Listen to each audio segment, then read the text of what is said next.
All right, Barney's in charge of the camera today, so it's working for once. There's that. Just some plugs and housekeeping time. RugbyLeagueMerch.com. Check it out and buy some gear, such as these fine-looking hats, such as the shirt Barnes wearing there, and some steins and all sorts of good stuff up there. Proceeds of which go to the Men in League Foundation. And we've also got to remind everyone to send in your bold predictions. Send it into Footy and Frothies on YouTube or Instagram or Facebook, and we'll read them out this, hopefully, Friday night. We've got a couple. Much vaunted. We do have a few. The much vaunted return of Ori the Oracle. Yeah. Who just coming back. Vanished. He's become a magician and just disappeared. He did, but now he's David Blaine's back to come and pinch it again, and hopefully GT will join us as well, so that should be a lot of fun. Any early bowl predictions, or are you keeping the powder dry? No, I haven't. Yeah, I've got a couple in mind, but we'll keep them for Friday. Okay, fair enough. Let's get stuck into the Broncos. We'll run the Quinella now with the last two teams, the top two teams, who were awesome all year. Power, strength, precision, and we'll start with some stats. Speed, skill. All the good stuff. 24 games played, 18 wins, 6 losses for the Broncos. Positive of 214 points for, 731 points scored. Second overall on average of 27 points a game, which is not bad when your team's scoring 27 each week. And conceded an average of 17, which was 463 points conceded. 8th with their completion rate of 76%. Handling errors, they won quite convincingly due to one Reece Walsh. Who, had it's actually funny. We had, not funny, but I'll just cut off there because the timing's right. But T-Mac wrote in about our grand final review. Yes. So the fascinating thing about this was it ultimately came down to the story of all year and their strengths and habits, in that all year Penrith have been the best at completion and errors and doing all the stuff right. Yep. And Brisbane have averaged 11 errors a game and pulled out 11 errors in the grand final. Probably cost them the game. Did. And the only team that really made him pay was Penrith, because by that time, I guess they'd been bashed out of it by every other. Still didn't really make him pay, to be honest. As we mentioned in the review, they probably should have put a few tries on in that first half where Cobbo and Walsh were making. And I agree with what he said. It is fascinating, as he said, that they ran to what you'd expect from him on paper. Yeah, well, we both foreshadowed it in the previews as well. So you are the one to say this, but I reckon by the time we get into those last 20 minutes, any other team's already blown off the field, and Brisbane still put 30 on. And it was the fitness, as we've said, of Penrith that made that difference there. But great observation. Thanks for writing in. Absolutely. Anything else you want to add to said observation in terms of that particular lady? Now you've had a week to dwell on that final? Or? Yeah, no, well, as I said, Penrith really should have probably put some points on early in this game, and I think it would have been a bit more of a one-sided affair, to be honest. I'm not sure if Brisbane find the energy to rally and come back if Penrith do put the foot down at the start of the game. But it's also kudos to Brisbane absolutely. in that any other team would have conceded 20 points. The defence in that first 20 minutes was impeccable. Penrith were down there. They had multiple opportunities.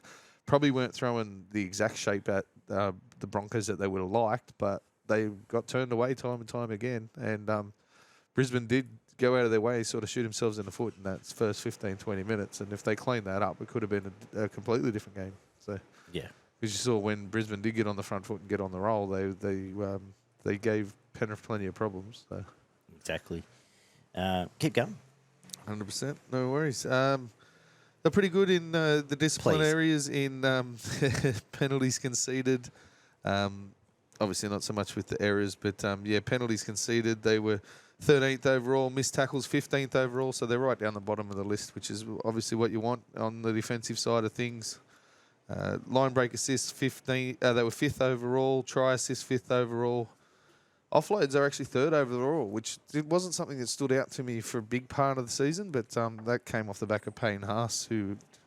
they love that. It's at back end of the game. They love the tag team at the end. The Haas offloading to Carrigan. Yep. Or vice versa. Yeah, 100%. But I'm pretty sure it was Haas that led their offloads for them. But they did everything right in attack. When they got it right, they were the leaders in line breaks, second in tries.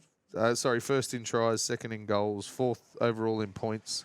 So when they did get it right, the teams just couldn't hold them out. Especially off the back of that sweet play with Reece Walsh, who did have a fantastic year, even though he did give away a few, a lot of handling errors. Cobbo was their top try scorer, who was 10th on the list with 20. A good season again, but a little bit inconsistent. Reynolds, first in goals, kicked. I think he was one of only 4 players who kicked a 2-point field goal. So these top 2 teams both kicked one, and I think it won them both a game, to be honest. It did, yes. Off the back of just off the back of my mind. Well, the Cleary one was the one at Para, and then this one, another game. Yeah, Cobbo was up there with line break. So was Walsh. They both had 21, which is pretty impressive when you got 2 blokes inside the top 10 for line breaks. Payne Haas second with post-contact meters. Some of these guys just had tremendous years with what you see coming off the stat sheet. Tackle bust, Herbie Farnworth was 4th on the list out of the whole competition with 136, and Reece Walsh was another one that was up there with 127. Try assist, Walsh was 3rd. Haas was 4th overall in offloads with 50 of them. Walsh led the line break assists. He was in everything. When the ball was getting put over the try lines, it was either himself, Reynolds, or Cobbo that seemed to be doing big parts of providing points for this Broncos team. So, where do we even start? These 2 teams are hard to analyse because I know you like doing like your good to greats and then your standouts. Where do you start with good to greats here? Because actually, where do you start with standouts? Because 6 of these blokes at least are standouts. How many have I got down here? 7, I think. Well, there you go. That's close. We'll go and start with your standouts then. Well, Reynolds and Walsh, obviously. Haas and Carrigan. They're the first 4 that you think of whenever you think of this team. I threw Flagler in there. I thought he had a brilliant season. He went from being a good front rower to being one of the better front rowers in the game. Yeah. And Staggs and Farnworth. I thought, especially later on, like probably the first maybe 4 or 5 games, they weren't at their best. But after that, they were right up there as the best centres in the game. And as a combination for a team, it's exactly what you want out of your centre pairing. So Herbie needs to be in conversation, and maybe will be in a couple of years, but dead set needs to be in conversation for best centre in a game. I'll go as far to say both sides of the football, safe as houses. Yeah. And his work ethic, 400 runs.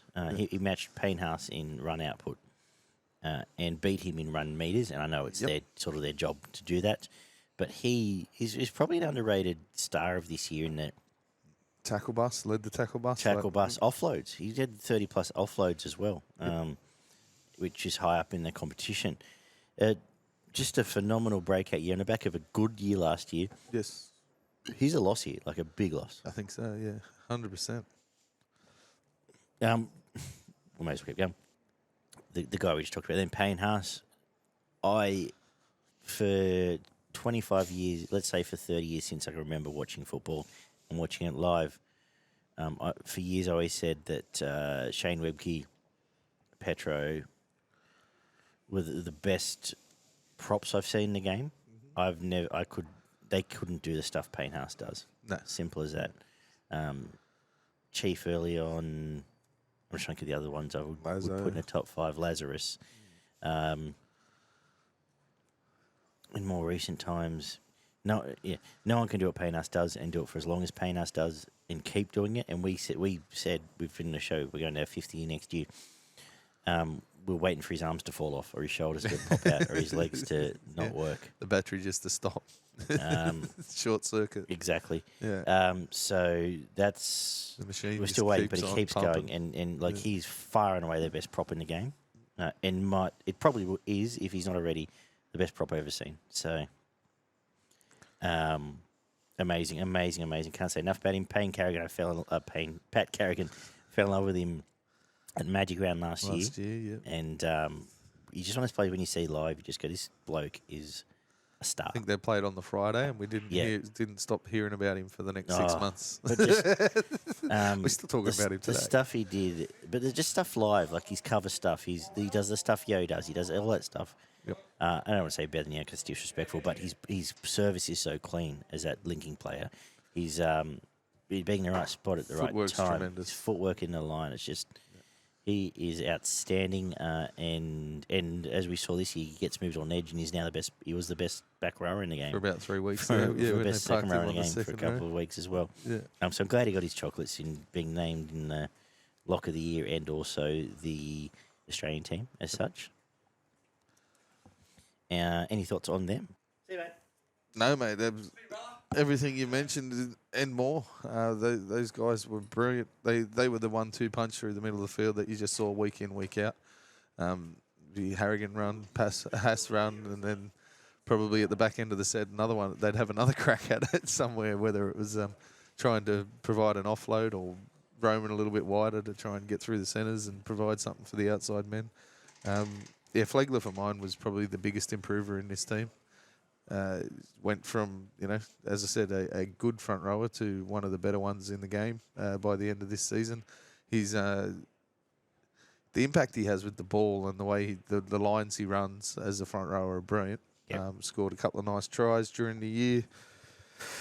Cobbo for mine was one that I sort of tossed around between being a standout and he's definitely a massive positive for this team. I think if they could just tidy his hands up a fraction, like it doesn't need to. Like wingers do make a lot of mistakes because they're always in contest for the ball, especially with high balls kicked to corners and passes out in front of him to try and grab and put down in the corner. But I think they could just probably tidy that up a fraction for him, and it might. He's as close to a superstar as it is already. Mm-hmm. So you just tidy him up a little bit, and he become that polished diamond. Walter's had a brilliant year. Is definitely a positive going forward. It's depending fantastic. on what Given they do. We started this season half knocking him, I would suggest. We didn't think and to said finish the hooking. season. We said hooking would be their biggest concern. Yep. Outstanding. A clutch 40-20 to get Brisbane going in that early in the game, actually. Yeah, biggest games. He played his best games of the season as well. I can't think of too many defensive errors he had, and missed tackles. What do you have? 57 out of 60. But it wasn't a noticeable thing.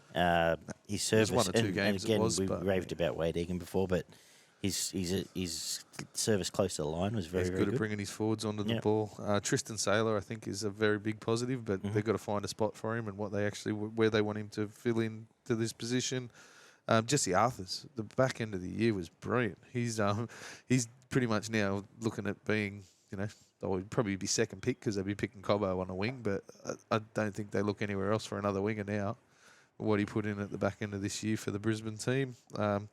Catewell was very good again. You know what you're getting week in, week out. He's going to make a whole heap of tackles. He's good on an edge. He's got a big rangy physique, so he can get those pop those offloads out, and he's got a little short ball in his game as well, and a grubber occasionally when it's needed. So I thought he had a fantastic year and someone that they'll build on going forward. And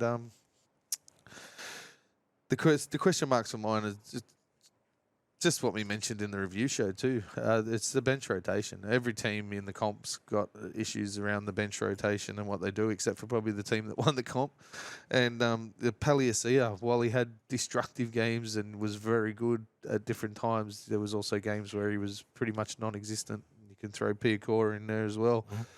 What they do with Tyson Smoothie now, whether they're looking for another a bit more creative spark out of their second replacement for Hooker, or whether he stays there. He did have also very good games during the year, and it's hard to really find negatives for these top two teams because they were just so brilliant. And Corey Jensen was very, very good times he played, but he drifted out of it, and obviously on rotation. But there's people there. They're getting Fletcher Baker there. There'll be people watching this probably on YouTube if you've just tuned for this clip. And Flegler's leaving. Well, we'll get to that soon. Good, but screaming about Ezra Mam. What's your take on him? Oh, he seemed to get better as the season went on. Reynolds seemed to relinquish a little bit of the attacking flair to him, especially on that left edge. Plays a lot like a back rower, really. Like he loves the physical stuff. There's something about him, and you can just see he really enjoys getting in, mixing it up with some of the big guys. Which is a fantastic point of difference when you look at a lot of sixes. That he's happy to tuck the ball under and run, get in there and almost play. He's almost like a a hybrid of a back row and a winger. Like he just tuck his wing and he'll go. He's happy to go and make a 20-metre dash out of dummy half or do something else. And as a bloke with shorter stature, he's got quite a good tackle technique as well. Yeah. We remember the pictures the from great last year photo with of Nelson Nelson, and Chargers bearing Yeah. down on him, and they went at him that game too. I know this is last year, but Yeah. he actually got bumped off a couple of times, but he never shirked it. And again, this year was targeted in defence every game that he played, and came out most of them very strong. Put people on their ass a few times. Picked a couple of blokes up and dumped them on their backs. Got a very good step. Nice little short kicking game. So short kicking game is probably the highlight. Good short ball. Mm-hmm. And in a team when you're with Arnold Reynolds, it's hard to be more than that, I suppose. But a step and run. There's probably expect him to maybe lift his running game a fraction more again on top of what he did this year next year, and just improve that a fraction, and maybe a little bit of his link play with the outside play, like that rainbow ball or the cutout passes. You can see him just improve that side of his passing a little bit. He'll go from being a very good 5'8" to one of the best in the comp, I would imagine. So, as for next year, as you were starting to allude to, they lose Flegler. Well, here's the thing: it's the old lose one to win one, and by all rights, Brisbane should be the one to lose one to win one because Penrith are losing cattle as well. But to me, I am not gravely concerned because they're not going to fall off a cliff, but Flegler's massive. Yeah. Herbie's massive, bigger than I think people realise. Yep. And they're getting Fletcher Baker come in. Palliser is going to the Gold Coast, actually. Okay. Just looking at this. Yep. And the rest are going to be there or thereabouts. So they've got Jesse Arthur's up their sleeve. So either Cobbo, I think the plan is Cobbo end up in the centres. That's what he wants to. Same as he wanted to be a fullback a year ago, so we'll see what happens there. And well, just quickly, I just realised that we didn't really talk about Reece Walsh at all, but apart from him making errors, but he was good at football and set up lots of tries, so I suppose that's it. Now, outstanding. In my opinion, should be the Australian fullback. People won't like that, but I also don't care. Just to go on about he's in rapid rate of improvement from where he came at the Warriors. Like, I know the Warriors were a different team last year. Yeah. And he did have a few involvements in a lot of their try scoring stuff, but it was only ever rainbow. It was sort of like a year ago. He was sort of like Sam Walker, like his rainbow balls. Yep. Chiming in off sweet plays, or running through a hole, or running that through, someone put him through, through a hole. But he was he improved 300%, 400%, 500% on what he was putting out at the Warriors. He was a threat every time he touched the ball. You could see defensive lines panic as soon as he started to get into the shape in the back line. Some of the passes he threw for try assists for guys in the corner were tremendous. Like, a couple of them were the rainbow balls that you mentioned, but there was a few that he threw just flat and hard and was hitting wingers and centres and putting them over untouched on the edges. The way that he changed the way that they attacked, realistically.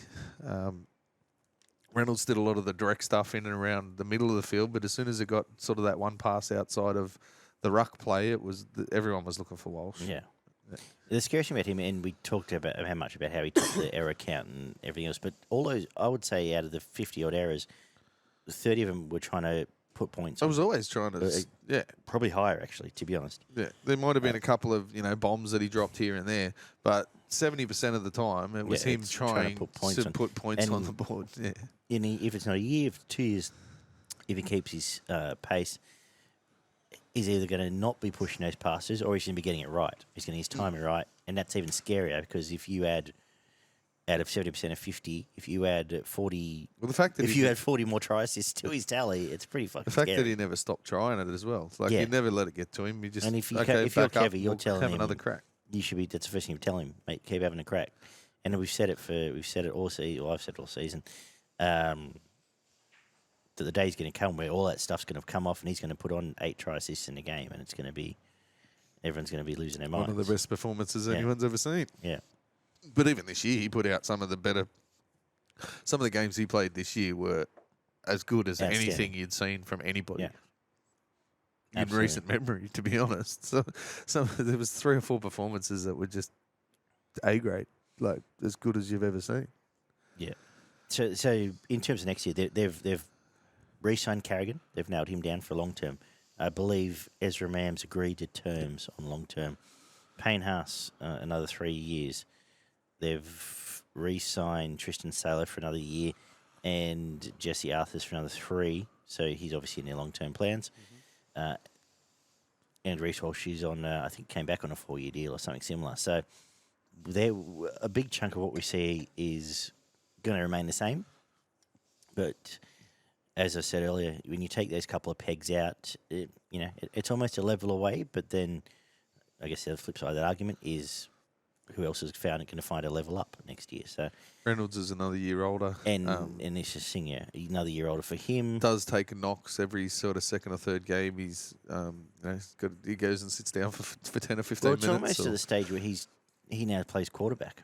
He just either plays Kinda half a game or and you run with Jock on the bench if that's where they're going, or Tristan Saylor, whoever it might be. As I said last week, missed a few games at the end of the season. Or you just say to him, you can have a game off a month. We'll pick a game when you play some geeks. Yeah, well, I dare say that's what they'll be trying to manage. What do you place here, 17 or something? The only issue there is, you rest them too much, and then they lose a bit of that. They lose that edge, and then come out and get injured the next game. Yeah. It really blows everything out. But give credit because he had a fantastic year, and he doesn't go into dinner suit mode, Adam Reynolds. He does. He still attack the line. If he's on the field, he will. He wants to be. How many times was he getting up, limping around, and he'd have a run the next thing? Yeah, he's probably right.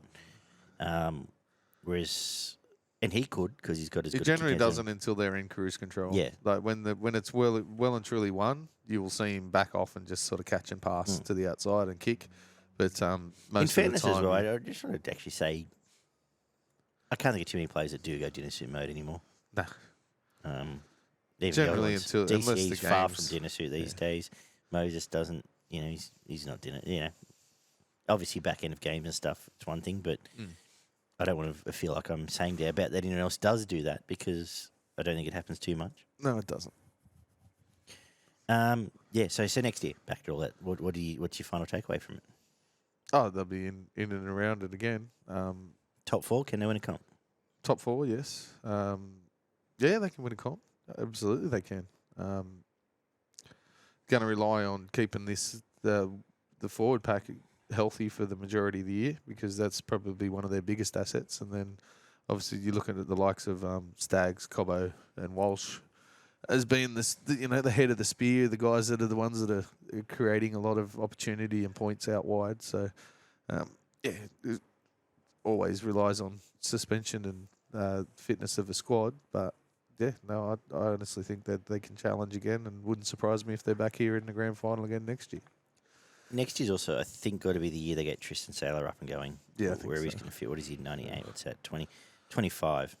He's now getting 25, 26. That's starting to get deep, not being a full-time first grader. And I think he's more than capable of it. Just where they find him. And I know he missed a year or two for all the shit that went down, but... Yep. It's time, if he's in the squad and never re-sign him, it's time to get him up and going. And whether it's 14, whether it's going to be the heir to the throne of Adam Reynolds or whatever it might be, whether it's centre, whether it's come on and play back row for 20 minutes, he's, time to get him up and going. You're going to get some more game time into him, 100%. Yeah. Well, you saw he played 2 or 3 games at fullback and he was the reason we're even fantastic. Here I am talking about, sorry I say it because I get don't want to put words in your mouth all the time, as I do. But here we are talking about a bloke that played 4 games a year, but he's exciting. Like we want to see it. We want to see him come and go. And he did it at St George too. Only ever really sort of got bit part roles at St George, but did look like a quality footballer when he did get an opportunity. So, do they run the Quinella again?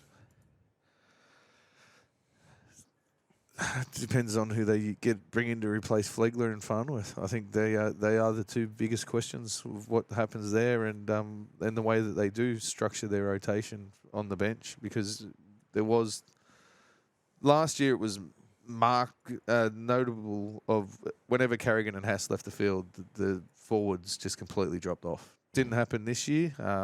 couple of games it did, but there was suitable enough But there was times replacements. we went out of the way to wrap Corey Jensen, wrap Yes, Flegler, Paliasia, Piakura. Ricky. Paliasia is now, moved on. Flegler's moved on. They're going to need to find... Yeah, Piakura needs to go to another level, and they need to find someone to replace those two guys that have come out of that rotation. Didn't really talk about Jordan Ricky either, but he had a very fantastic year.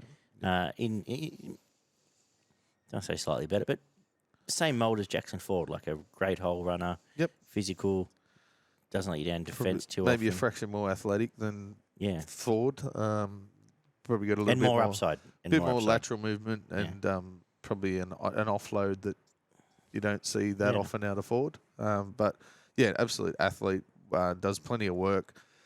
One or two questions around his defence when they get on his outside, but that's pretty hard when you've got a bloke who's a lot faster than you getting around on your outside shoulder. So, brilliant line runner, scored a few tries, and expect him to improve as well and probably step up into that top 10 roles, top 10 back rowers in the comp. So, if he's not already there, he'd be pretty close. He's not far off.